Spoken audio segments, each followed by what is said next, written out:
Middle Podcast, the podcast dedicated to the music, movies, and culture of Generation X.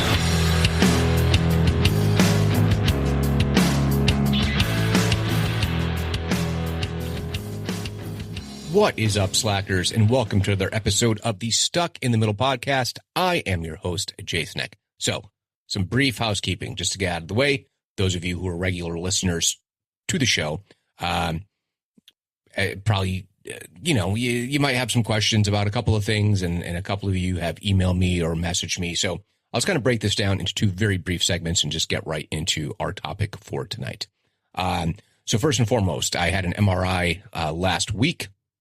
I had that on, they moved it up. So Tuesday or Wednesday, I think Wednesday, all the days are blending in at this point. I had my regular doctor's visit on Monday, follow up with the MRI on Wednesday, and then some conversations on Thursday. But nevertheless, surgery is in my future. They found a couple of other things that are related to gastrointestinal, so with the Crohn's disease and having, these issues. And they also discovered a couple other things, one of which is just related to aging, that it's non-gastro related. No real treatment plan for that right now, but then a couple of, less than stellar other things that kind of popped up. So it's going to be a matter of managing my health over the next month and a half till surgery. So it looks like right now I'm going to have surgery in early October, and then initial recovery is fairly quick as far as outpatient surgery. So time off from work, etc., is relatively minimal. But then the long term, it's potentially up to 6 months of stuff going on and having to go for routine visits and trying to get everything kind of under control and moving in the right direction. I will spare you all the gory details about, what this entails and how challenging it is going to be. And I'm not sure how much capacity for movement I'm going to have. There is kind of a mixed bag as far as outcomes. I might be able to, get back in the gym in a couple of weeks afterwards. It could be months. And, you try to read other people's experiences, and they're obviously not always going to be the same. There's different severities and levels. A couple of people with a relatively severe, similar situation to myself. I was reading about having some pretty good outcomes and being able to exercise. So I'm hoping, because I've come too far, thankfully, even without exercise, I haven't put on really too much weight. And that's kind of a good thing. I kept expecting to get on the scale and be like, okay, you've gained 5 pounds back or whatever it is. But as of right now, I am pretty much where I'd wanted to be. I was sitting at 197 for a while. I'm at 195, and there we are. So surgery coming in the first week of October, and then we'll see where we go from there. So I do have a little bit of resignation in my voice, and it's not just because of the health stuff. So I've talked about on the show before, parent of 3 kids, 3 teenagers, 1 an adult teenager who just went back to college on Sunday.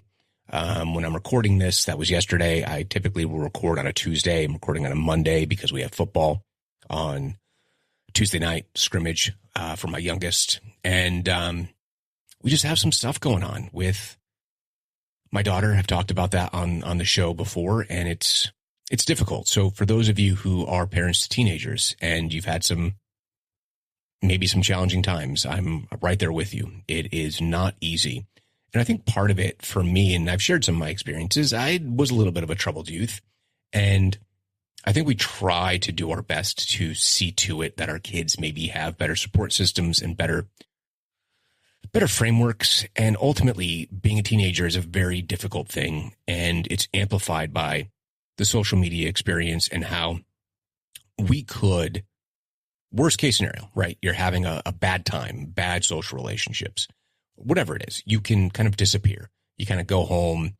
We would come home after school, and school could still be kept somewhat in the rearview mirror of the day. You had a shitty day. Maybe you got into a fight. I got into fights. And then you kind of, more middle school, I got into fights. But I got a couple in high school as well. More than I'd care for, to be honest. And, you know, you could come home and kind of decompress and be away from it. And now with the pervasiveness of social media, kids are online all the time. And, you know, we didn't allow our kids any social media until they were in their teens. And I'm glad that we did. I recognize there are people out there who's like 10-year-olds are on TikTok, and it's like, well, what the fuck are you thinking? But that's just my own opinion. And if you're okay with it and your kids are fine, well, awesome. And kudos to you. And I'm glad that they've been able to navigate those waters. Social media isn't even really the issue that my kids face. I just look at it as kind of a symptom of yet another diminishment of chemicals in the brain and the need for those dopamine hits that you get from scrolling and, oh, funny cat video. You know what I mean? And I just wish their brains weren't inundated with all of this, but also the expectations for, I think their expectations for themselves and for their peers is even more brutal than ours. And we certainly had elements of that, but nowhere near, I think, magnified the way that it is today. And I think obviously social media is a piece of that. So anyway, just got, you know, a series of texts on my way home from work, and just, it's hard, man. It's hard. We love these people, these little people, and we clearly remember the days that they're born, and then we watch them go through the trials and tribulations of life as we all do. And it's just really hard when they hit these rough patches. And I know for myself, and this is just me, okay, and I know some of you might not agree with that, and my wife sometimes gets on me for it, where I end up feeling a sense of guilt and responsibility. And sometimes no matter what you do, good family, bad family, good parenting, bad parenting, kids are going to follow their own path. And I recognize on a fundamental level that we can only do so much. We have our failings as parents. We have our successes as parents.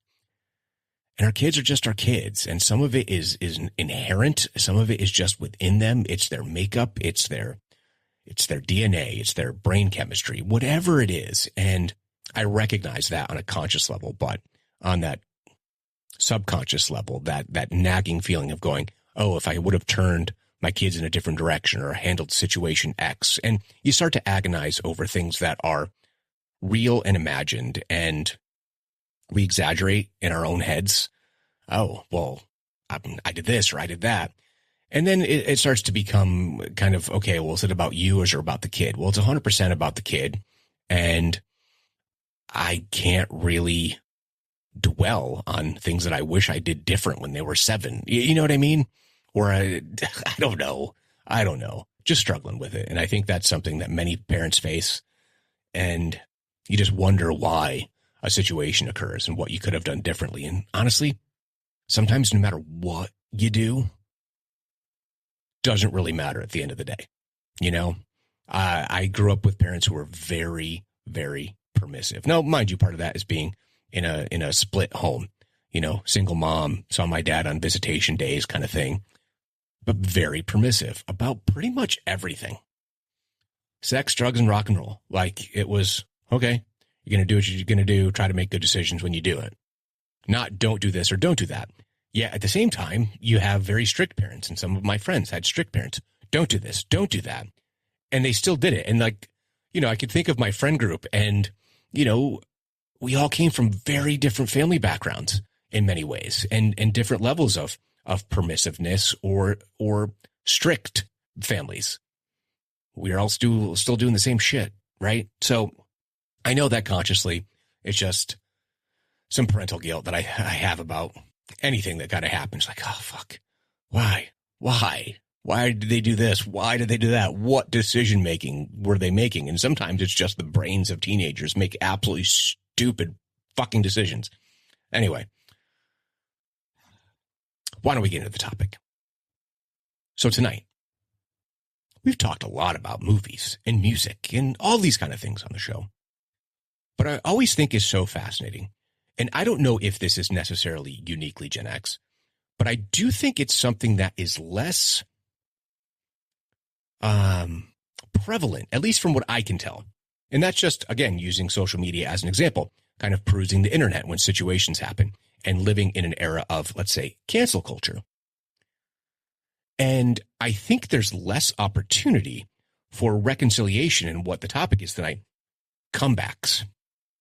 People making comebacks from either personal, professional, or a combination of the two in media, in culture. And this is really focused more, I guess, on film. And I looked at a bunch of different sources on this. And I think what I have here is a pretty good list. And I'm going to focus mostly on the Gen X actors or those who were maybe not of Gen X, but were very, very famous or very influential in our youth and young adulthood. And I think it's kind of what we all hope for. I think just in, again, my own opinion, we seek to have redemption arcs. And if you think about some of the movies that we watch and the TV shows, the redemption arc is always very, very powerful. And this has been a staple of literature. I think a perfect example is Lord of the Rings. Whether you're reading the book, watching the movies, whatever exposure you have to it, Boromir is a perfect character of someone who descends into a dark place and yet finds themselves in a righteous place, in the right place, in a heroic place.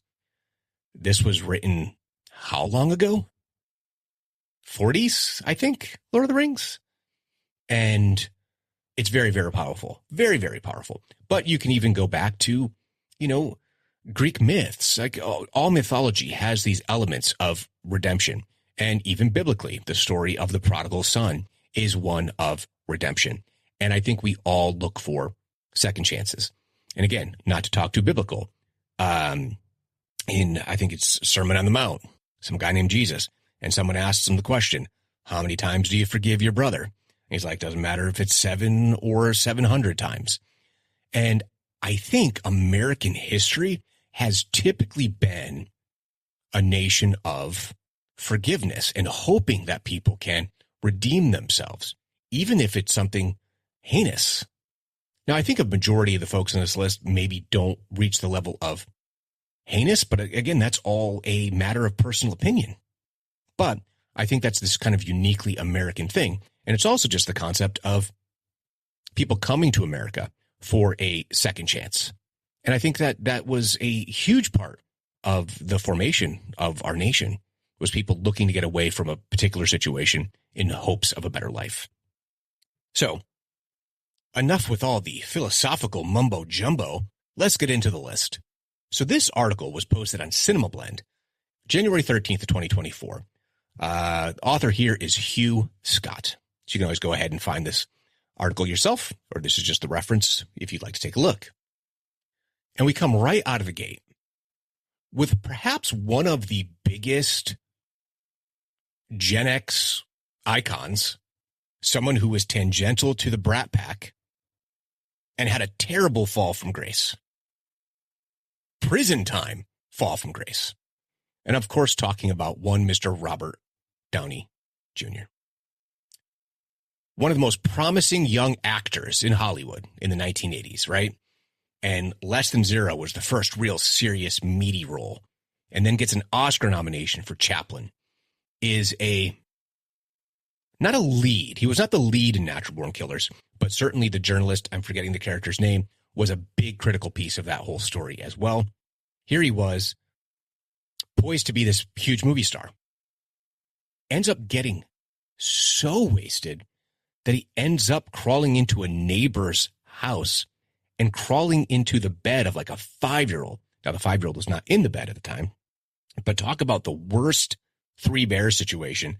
He is Goldilocks, and he is in another family's house. It was bad. And I think he went to jail like 2 years or something like that. Let's take a look at his jail sentence for Robert Downey Jr. I'm pretty sure he did like 2 years. And I don't know if it was Club Fed or real deal? Let's see. He was, where's the whole, you're going to tell me the article isn't going to talk about, I'm wondering if someone had the ability to go ahead and clean up his Wikipedia page, because it seems to me that this would be a pretty significant situation. Really? It doesn't talk about his jail time? Hold on a second. Let's see. Robert Downey Jr., jail time.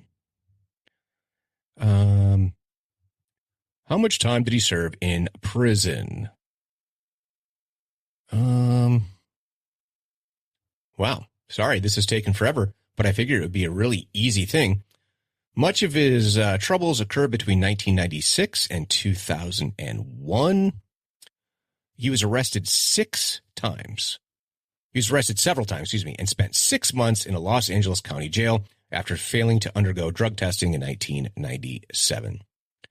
And then he ended up being sentenced to 3 years in prison after failing to report on another mandatory drug test in 1999. And it ended up being brought down to time served. That helps to be rich. So anyway, Robert Downey Jr. has become, I think with the most recent announcement of playing Doctor Doom in the Marvel Cinematic Universe, so now another character in the MCU, something like $95 million for a single role. Now, maybe it's not a single role. Maybe it's a multi-movie arc once again. But $95 million is a pretty damn good paycheck for a guy who spent time in jail and was a very deeply addicted young man. Next, we have, oh boy. So, Rob Lowe. Now, I mentioned Rob Lowe on both Brat Pack related episodes, which you can find here on the show. And he was a huge star. And then he had a video leak that did not help his career. In fact, it killed it for a period of time. And it wasn't until he got sober. So once again, drugs having a major negative impact on people's lives and careers. He would then spend much of the decade playing smaller roles or in direct-to-video movies. Now, this is what's so interesting is that not a lot of actors, I shouldn't say that. Many actors have a hard time doing those smaller roles, supporting roles, or the direct-to-video movies. Yet other actors, like, it's super lucrative. I'm getting like $1 million a picture. Just do some indie action film. But he did it, and he kept putting in the work. And then in 1999, he landed the role of Sam Seaborn in The West Wing, and he has been consistently working since then. From the comedies, the Saturday Night Live comedies, to... like, was it Community or is it Park and Recs? And he was on anyway, he's been in so much stuff, consistently working. Now he's been doing a drama, I think about firefighters for a couple of years. So major comeback, and one that in the given climate, I'm not sure he would have as easily recovered from, to be perfectly honest with you, because the nature of the videotape and who was involved. Oh, now here's one. Absolutely not a Gen Xer, but he was a huge part of our childhood. From Welcome Back, Kotter to Grease, Saturday Night Fever, we're talking about John Travolta. And the only hit he had after he kind of dropped off the face of the earth in the 80s was the Look Who's Talking movies. And if you can think of what other big, huge downgrade can you think of in like quality of film? Now, mind you, you can say, well, it was a big hit. You're right. It was. Part of that was Roseanne Barr was one of the voices. I think Bruce Willis is one of the voices of like the babies and Look Who's Talking, but it was John Travolta, Kirstie Alley, and that was all he had done for a while. And then, of course, a little movie, you might have heard of it, called Pulp Fiction.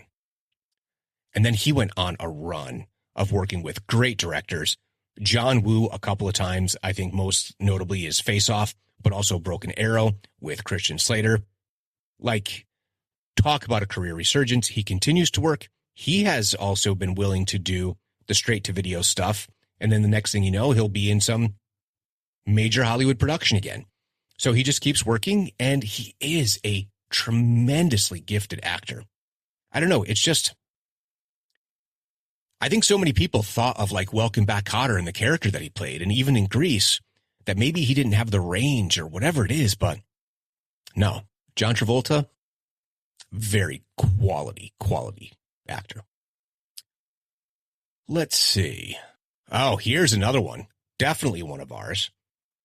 In one of the biggest action series of all of the 90s was The Mummy. And of course, started in movies like School Ties and Encino Man, and then silly movies like George of the Jungle and The Mountie. Talking about Brendan Fraser, who is on top of the world all throughout the 90s, had it all. The looks, the acting chops, the comedic timing, but then he was just gone. He was gone until coming back and winning an Oscar for The Whale in 2022, and now he is very much back in demand. I mean, he is, I believe, did he go to Juilliard? Like, he's like an actor's actor, and that's what I think is so interesting, that he was willing to take on these absurdist roles, like all of those comedies that he did that were based upon the whole, oh, missed it by that much. What's his name? Tennessee Tuxedo. Like, who was the Tennessee Tuxedo studio that did all that? Let's see. Brendan Fraser. Is it Fraser or Fraser? You might not have thought that sounded any different, but I believe that it was. Let's see. Early life. And let's see. Fraser graduated from Seattle's Cornish College of the Arts in 1990. Fraser planned on studying towards a Master of Fine Arts in Acting from Southern Methodist University, but stopped in Hollywood on the way and decided to remain there. So never mind. He did not go to Juilliard, but he is a classically trained actor. Let's take a look at the old filmography, shall we, of one Brendan Fraser. Let's see. Dogfight, Encino Man, School Ties, With Honors, Airheads. Let's see. Cameo in Son-in-Law and in the Army Now. Let's see. George of the Jungle. So let's see. George of the Jungle was based upon an animated series of the same name. They also created The Adventures of Rocky and Bullwinkle. So this is J. Ward Productions. The series is structured as a variety show, with the main feature being the serialized adventures of two title characters, the anthropomorphic flying squirrel, Rocket J. Squirrel, and Moose, Bullwinkle J. Moose. So that entire universe, Brendan Fraser was in multiple movies. Dudley Do-Right, that's the name. I have a feeling that he, like us, would have found those things to be kind of fun. He grew up with them and said, yeah, dude, I want to do those movies. It seems like fun. And certainly had a number of hits with all that kind of stuff before The Mummy blew up as like the legitimate action hero. Oh, Be Still My Heart. One Winona Ryder. I mean, you think about how much her career was impacted by shoplifting, right? I think we think of that as somewhat of a benign crime to some extent, but here you have someone who has been ridiculously famous, one of the highest paid women of the time, and she's shoplifting. But hey, kleptomania, it's a real thing. And once she did that, so in 2001, she got arrested. She didn't appear in a movie for about 3 years later. And for the next decade or so, she worked steadily, but did not regain star power. And that changed when she starred in Stranger Things, of course. And now she's once again Winona Ryder. And about to have a blockbuster released in Beetlejuice.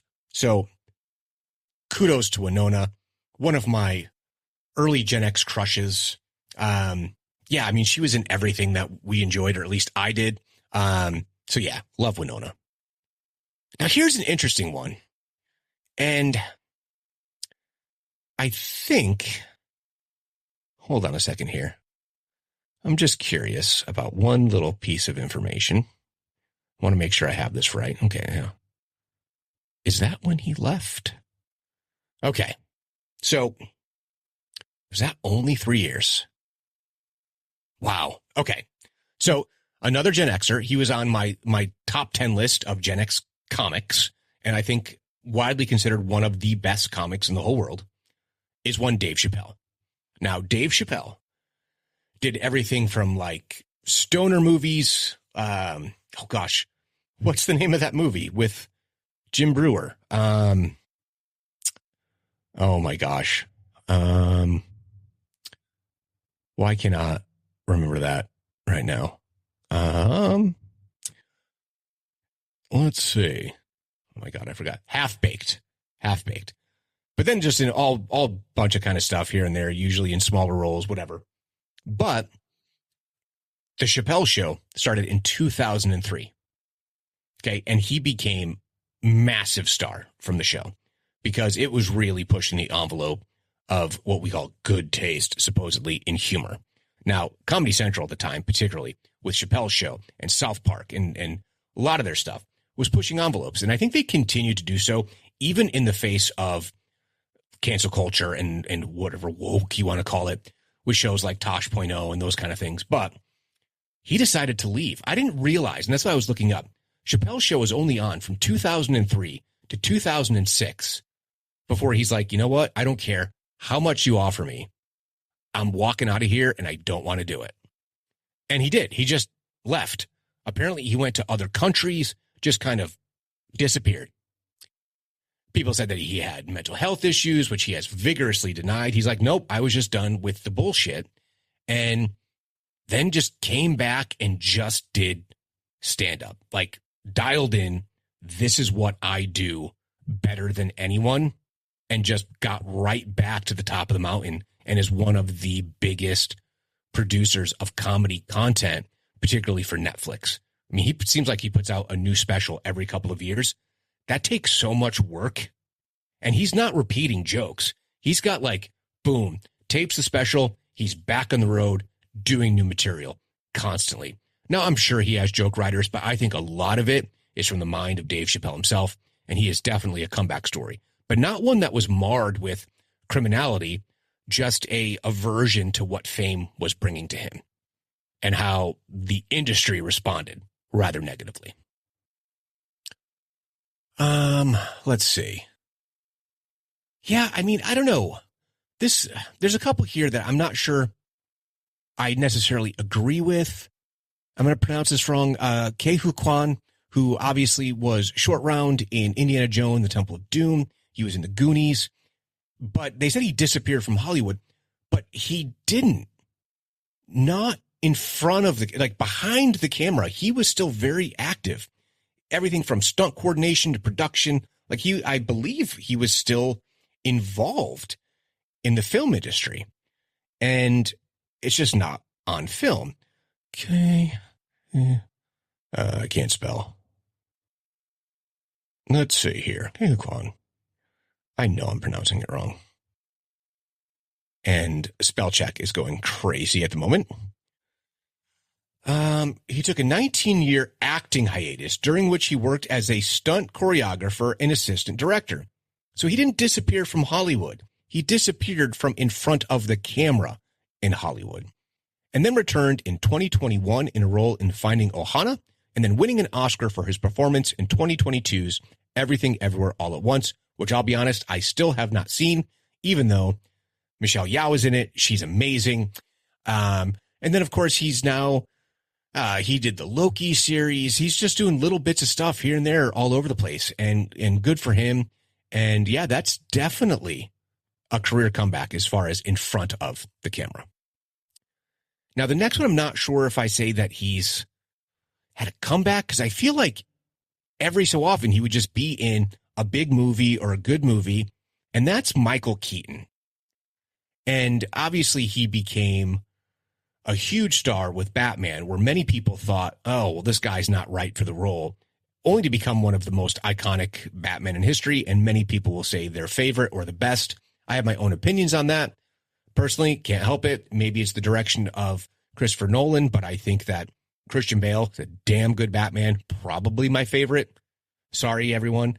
But then he just kind of would go up and down, and then he would be like in a Steven Soderbergh film, or something that was like some what was it? Is it Out of Sight? Which I think was like an Elmore Leonard book with Clooney and Jennifer Lopez, I think. I'm not sure, but he's done roles. And then he starred in Birdman, and people say that was like his comeback. And Keaton, I think, most recently said he didn't really feel like that was his comeback. He just felt like he's always had a career, and it's just a different level of budget and paycheck. But he came back, obviously, as Batman in the Flash movie, which people have a lot of opinions about the Flash movie, and we're not going to get into that. I personally enjoyed it, and it was a reset for the DC universe. But yeah, Michael Keaton, once again, a couple of big openings, and now he has, of course, Beetlejuice. Also with another comeback kid in Winona Ryder. Yeah, I don't think this was a comeback. I think it was of sorts, but Mickey Rourke did come back for, like, when I say come back, I mean in The Wrestler in 2008, which is definitely a fine performance and all, but I don't know. Mickey Rourke's a tough one because he's taken some interesting paths.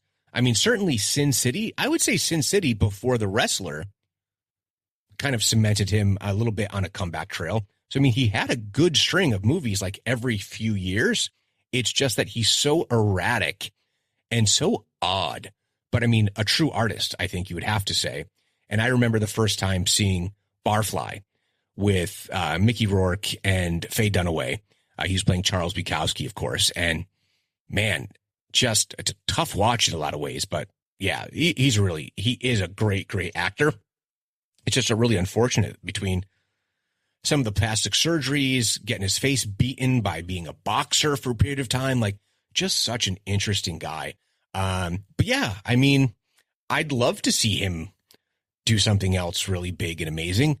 I'm just not sure if that is in the cards, but he's had a couple of little comebacks. Let's put it that way. But yeah, well, that's right. He did Iron Man 2, and then he was in Expendables, and yeah, he's done a lot of stuff. I don't know. I guess he's just still a working actor. Wonder what his last credit is. Let's take a look here. Mickey Rourke. I mean, he was like the man for a period of time. Let's see. Filmography. Well, hello, Mickey Rourke. Let's see. So, 2008, The Wrestler, then Iron Man 2, The Expendables.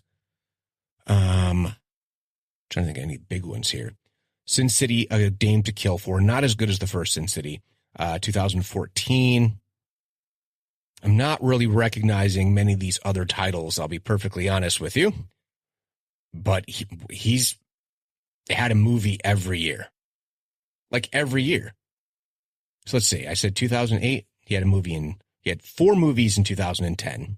1 in 11, 2 in 12, 2 in 13, 1 in 14, 4 in 15, 1 in 16, 3 in 18, 2 in 19, 3 in 20, 2 in 21, 3 in 22, 4 in 23, 2 in 24, and then a bunch of stuff that's either in post-production or ready to be released. Yeah, I mean, just all direct-to-video, I'm sure. A bunch of it is. What is this? Not Another Church Movie, which is an American parody film written and directed by Johnny Mack. It stars Kevin Daniels, Vivica A. Fox, Maureen Morris, Tisha Campbell, Jasmine Guy, James Michael Cummings, Kyla Pratt, Mickey Rourke, and Jamie Foxx. What? Jamie Foxx is God. Mickey Rourke is the devil? What? I did not know. It's called Not Another Church Movie, and then it says in parentheses, this is not a Tyler Perry movie. Oh my gosh. And they got Jamie Foxx for this. Has anyone seen it? Tell me if it's any good. That is fascinating. But Jasmine Guy, of course, from A Different World. Yeah, what a crazy cast. So next we have, here's a good one. Here is a really good one. Because talk about being a huge star, a huge TV star. I think his first major credit on like a primetime like comedy, he was like one of the friends on Silver Spoons, and then Valerie into the Hogan family, talking about Jason Bateman. And then the 90s, like later 90s, he's like gone, doing some stuff here and there. But then Arrested Development came out in 2003. And he's just been consistent since then. Everything from, the, what is it? The Terrible Bosses or Horrible Bosses, whatever it is. He did that movie where he switches bodies with Ryan Reynolds. My wife thinks that movie is hilarious. But he's done like Ozark and just all different kinds of things. He's a writer. He's a director. He has a successful podcast. Like Jason Bateman is a Hollywood success story. And, his sister Justine also, I think, just directed and released a movie last year.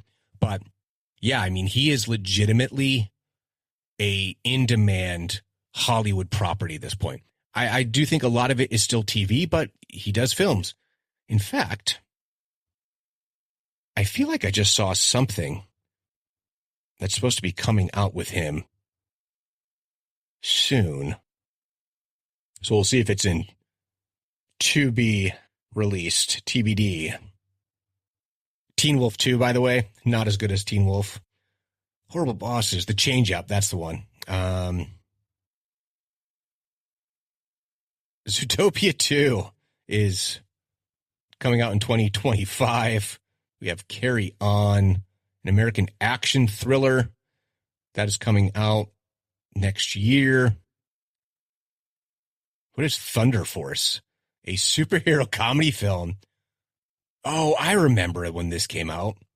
Okay, yeah, Melissa McCarthy and Octavia Spencer as superheroes. And it's a comedy film. But yeah, I mean, he has just a ton of credits. And then on television, I think Ozark, I don't know if they just canceled it or if it had a specific run where it just ended naturally. 44 episodes, also director and executive producer. But then like production and direction, like doing all different stuff. So yeah, very much in demand, very much a comeback story. Okay, so is the next guy really a comeback or just there was a temporary lull? Because I think once you've attained a certain level of superstardom and multiple franchises, I don't know. I think it's just a lull. We're talking about Keanu Reeves. Now, I have professed that I love Keanu Reeves movies. People are like, well, who's your favorite actor? Well, what do you mean when you say actor? Because if you tell me you don't think Keanu Reeves is a good actor, you might have an argument. I happen to think he's a fantastic actor who does more with less than just about anyone. And so many franchises have tried to go the route now of very little dialogue. But you have to be able to do the facials. You have to be able to do the physicality. And that's where I think that Keanu Reeves is uniquely skilled. But yeah, I mean, the guy was in Speed and the Matrix series and Bill and Ted's. And I mean, it's not just the franchises, though. I think that Johnny Mnemonic is kind of a little underrated. A Scanner Darkly is very well regarded. He had that movie with the two girls who basically home invade him and like seduce him or whatever. Yeah, I mean, he's done so many things. He did that weird wedding vacation or destination wedding with Winona Ryder, kind of this like, hey, two Gen X icons back together because they did movies together back in the day, albeit some people will shit on his performance in Bram Stoker's Dracula. But Keanu Reeves is like a movie star. He doesn't need to work. He doesn't need to do any of this. Apparently, he's very well invested. He has his other companies that he does stuff with. Very generous man. And he's just Keanu Reeves. So I don't know. Is it really a comeback? I guess John Wick brought him back up on top. But even then, he picks and chooses the projects that he likes. And I'm sure he gets offers. This guy is never auditioning for anything ever again. I mean, come on. But yeah, Keanu rules. Oh, here's one that, you almost weren't sure if she was going to make it through, because we all know her from our childhoods, from things like Firestarter and Cat's Eye, and of course, E.T. Talking about Drew Barrymore, who began to drink at the age of 9, became addicted to various drugs and not just alcohol as a teenager, full blown, and then somehow, through it all, came back and became a huge star. I think that the first film where she was brought back up to the forefront, I still think she was still dealing with some of her issues, but that was Poison Ivy, right? Poison Ivy was her, right? Poison Ivy. That was with her and Melissa Gilbert from Roseanne, correct? I think I have that correct. Poison Ivy movie, 1992. Yeah, it stars Drew Barrymore. Oh, Sarah Gilbert. Sorry. Tom Skerritt and Cheryl Ladd. Yeah, I mean, that was 1992. And I remember that being kind of like this turning point of people saying, hey, Drew Barrymore is back. So let's see if that's accurate. She's written books. She has a talk show. I mean, she really has at this point pretty much done it all. She produced all the Charlie's Angels movies herself. Here's what's crazy. So get this. So her first movie was Altered States. That's a crazy movie, by the way. So 82 is E.T. 84 was Firestarter and, Irreconcilable Differences. Holy shit, I remember that. 85 was Cat's Eye. Then she had nothing until See You in the Morning and Far From Home in 89. Then Motorama in 91. But I think that she got sober like in this young childhood phase. And then from 1992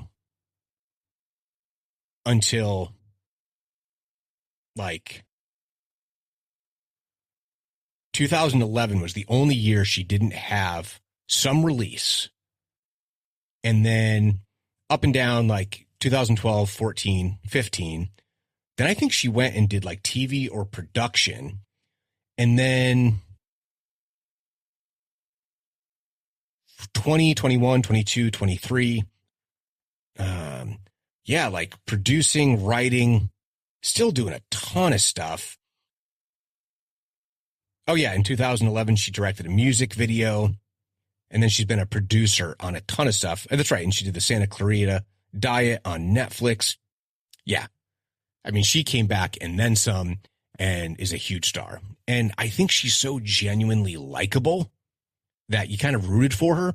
And to hear her story and how her parents were very much part of the reason that she was addicted. I mean, there was definitely some challenges there. And she's coming from this famous family. And she got through it and became a huge star. So what a great, great story. And I think she recently said that she relapsed for the first time in many years. And I think partially because of COVID. And she realized it was becoming a problem again and said, you know what? Nope, not going to do this anymore. So good for her. Oh, boy. Oh, what is his age? It's so hard to tell if he's actually one of ours or slightly younger. I think he's a Gen Xer, but I have to be sure. Yeah, he is. He's our age. Neil Patrick Harris. Neil Patrick Harris was only famous at one point for Doogie Howser. That was it. This teenage role, the teenage doctor, he's the prodigy. And then that was it. And then he was done. He was done until 2004. And I remember seeing this for the first time and going, holy shit, this is hysterical. and that's Harold and Kumar Go to White Castle. Since then, he has been in demand, and that includes on Broadway as a host of award shows. Like, he's pretty much done it all. And of course, Barney Stinson, How I Met Your Mother. Major shout out to the Josh Whedon short film, Dr. Horrible sing-along with Nathan Fillion and, of course, Neil Patrick Harris as Dr. Horrible. It's really a joy. I highly recommend watching it. It's very moving. So I totally would say check it out. But yeah, that is a huge career comeback. Huge career comeback. Of course, he was also in The Matrix, the fourth Matrix film. And if you haven't seen that, I know some people are kind of, oh, it doesn't really capture the original magic. It actually does if you allow yourself to be captured by it and just kind of go into it with the right mindset and recognizing that it's a fictional world that's also inside a computer. So anyway, yeah, he's great in that. Do I think this guy is also needing of a comeback? I don't know. Hasn't Matthew McConaughey just always been a movie star? I kind of feel like he has been. In 2009, the Lincoln Lawyer star took a 2-year acting hiatus to reevaluate his career. He emerged in 2011 by taking on more serious roles and leaving his rom-com leading man behind. Okay, so basically, he purposely took a hiatus so that he could then be more choosy about his career and the roles that he took. I'm not sure if I'd call that so much a comeback. That just seems like a very wise, strategic, career-based decision that has paid dividends for him. So, don't really call that a comeback. That's just more good business strategy. No, you can't call this one. Can't call this a comeback. It's Nicolas Cage. It's Nicolas Cage. Now, I get it.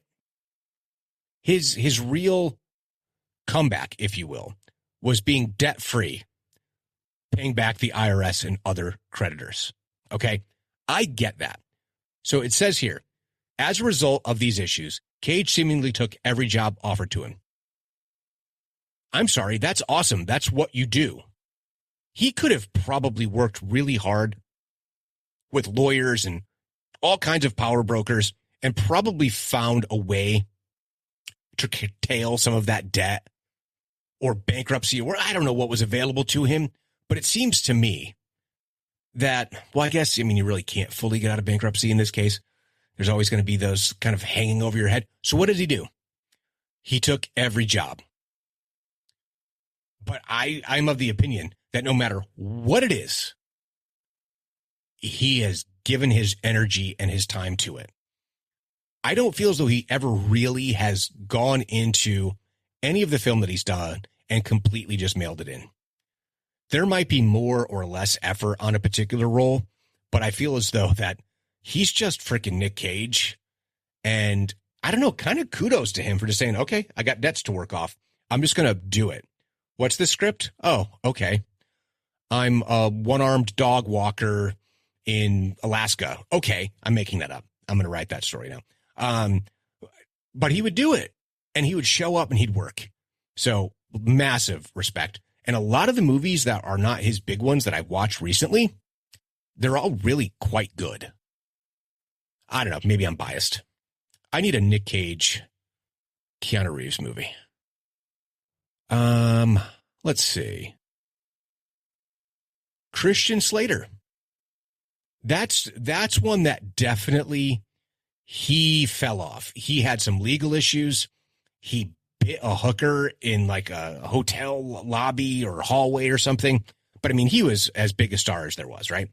Heathers, Pump Up the Volume, but also, like I said, Broken Arrow and True Romance. Like, he had all these great roles. And then he had all these troubles. They figured this guy's a head case. He's a problem. The roles weren't coming.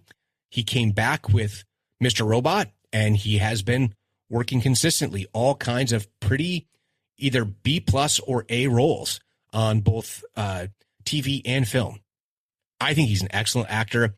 He used to seem very one note to me, but he doesn't anymore. He's definitely grown and matured. And yeah, that's a good one. That is definitely a good one. Let's see. Oh, again,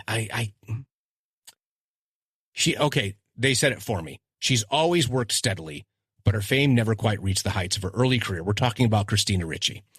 And of course, the Addams Family, huge, right? Casper, huge. Bunch of stuff, huge. But then that changed in 2021 with Showtime's Yellow Jackets. But then also, she's just on Wednesday, which is such clever casting for the original, well, not the original, the 90s Wednesday to be in the show. Fantastic. Very gifted actress. Very, very talented. And definitely made that transition into kid roles, into adult roles, I think, very, very smoothly. Yeah, good for her. Again, this is going to be, if you're only looking at it from the lens of Hollywood and American cinema, Michelle Yeoh, James Bond, Tomorrow Never Dies. She was in Crouching Tiger, Hidden Dragon, but she's been in so many things, and she's done TV. She was in that kind of, it wasn't great, but like there was that Witcher spinoff series that I kind of liked. She was excellent in it, but then obviously Oscar-winning turn in Everything, Everywhere, All at Once. But yeah, she's quite good. Nev Campbell. Nev Campbell was huge. Party of Five, The Craft, Wild Things, the Scream franchise as Sidney Prescott. But then she kind of didn't do a lot. But recently she's been back on top with roles in The Lincoln Lawyer and Twisted Metal. I haven't watched Twisted Metal.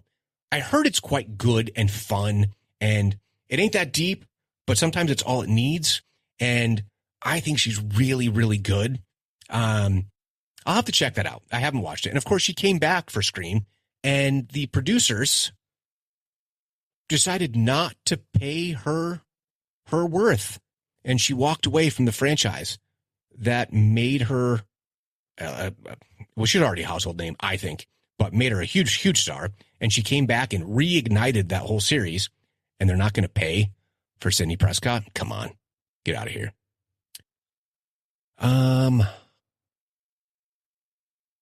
Yeah, but, interesting. Interesting. So they say it here. He works steadily, but hardly a star. We're talking about Patrick Dempsey. First famous for starring in teen comedies like Loverboy and Can't Buy Me Love. Can't Buy Me Love I saw in the freaking movie theater on a date. He bounced around for a few years, but that changed in a big way when he landed the role of Derek, quote-unquote, McDreamy Shepherd on Grey's Anatomy, which I think he did for like 10 years. And I haven't watched it yet. It's on my queue. I'm waiting for the holiday season to watch Eli Roth's Thanksgiving, in which Patrick Dempsey plays the sheriff. I definitely need to check that movie out. But yeah, he came back as an adult star. Not an adult star, but a star as an adult from his teen roles. Let's see.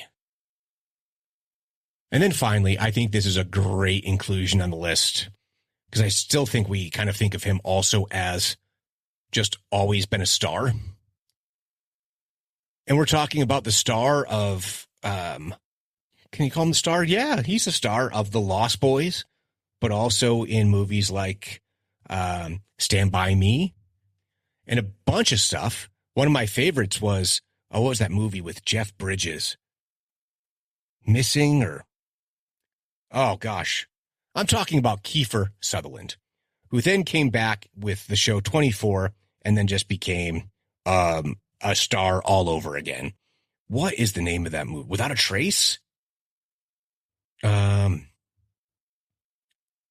is definitely a great movie.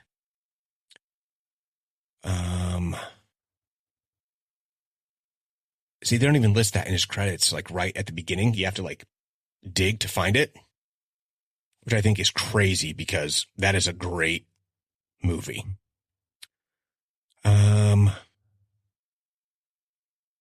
What is it called? Film.